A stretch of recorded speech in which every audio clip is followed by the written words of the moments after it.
What's up, y'all? Make your money matter today, every day, but especially on Mondays, okay? Okay, now for real, we're talking about retirement accounts, IRAs. We want to invest in you because you are your biggest supporter. We don't want to be a burden to your cousins and especially your children if they cannot financially take care of you when you are older. So take care of that, all right? You can open up a IRA with a banker, a broker, or a mutual fund company.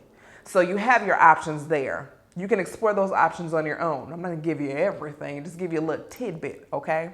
Starting with the traditional IRA.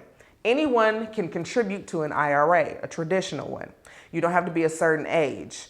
But if you are 59 and a half, you can withdraw money from that account, only if it's 5 years old.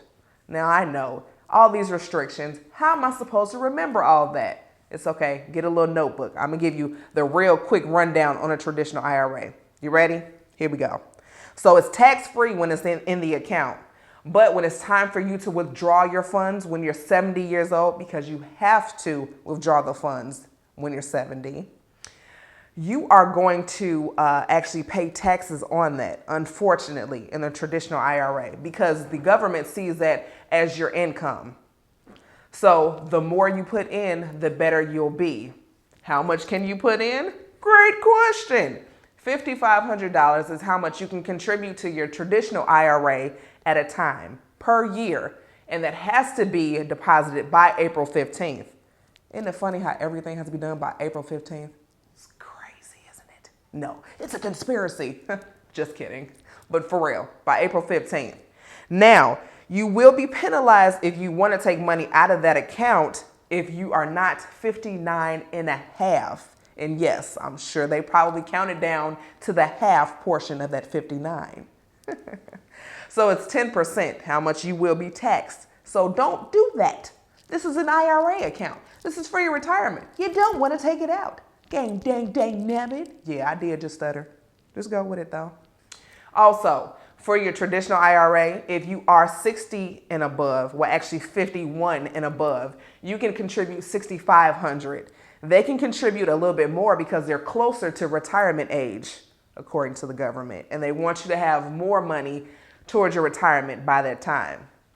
Switching gears right quick, the other account that you can have is a Roth account. Now, this one has income restrictions. If you are single and you make $125,000, you can contribute up to $5,500. Well, I did say $5,500, right? Oh, okay. Well, even if I, okay, whatever. $5,500, okay? If you're married and you make $185,000 jointly, you cannot contribute any money. Why is that? Because that's part of their income restriction. So they see it as the more money you make, the less you need for retirement. And we all know in actuality, that's not the truth, because if you look at the cost of living now, you can just imagine what it's going to be by the time it's time for you to retire. And also keep this into consideration. If you don't contribute to an IRA now, you do have to pay for health insurance on your own. And if you haven't looked at any of your bills when you come from the doctor, and you're trying to pay that on your own and you don't have any money to sit on, it can get a little daunting. So keep that in consideration. Excuse me while I went on my little rant. Back to this Roth, okay?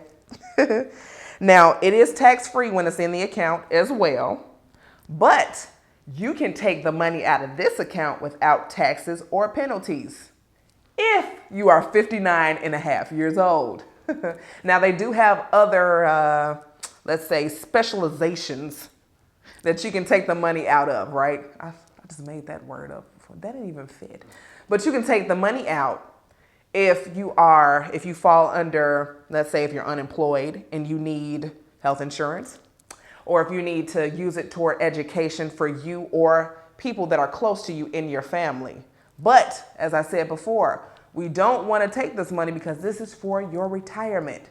Plus, if you had those 3 other accounts, like I said, you wouldn't need to do that. Is that right? That's right. All right. Our last and final one is a simple IRA. This is for the small business folks and for the people who are self-employed. This is for if you have, I believe it's 100 employees or fewer and they make $5,000 or less. And you also cannot have another retirement account, which means that you can't have that traditional or that Roth when you have that simple. Not unless it depends on the company that you're using. So you have to look into that, right? Also, with the simple IRA, you can, if you're the employer, you can match what your employees put into that account, almost like a 401k. It's simple, it's similar to a 401k, but not the same thing. Okay, last but not least, you can have a traditional and a Roth IRA at the same time. You just cannot contribute more than $5,500 combined. So for instance, you can put $3,000 in your traditional IRA and then $2,500 in your Roth, but it just can't exceed that $5,500. Now, with bloopers and all, and no, we're not editing it out because this is just what we do on C.O.N.V.O. We are making your money matter today. So open up your IRA account so people don't have to take care of you and give you your mush. All right, y'all, for real. Open it up.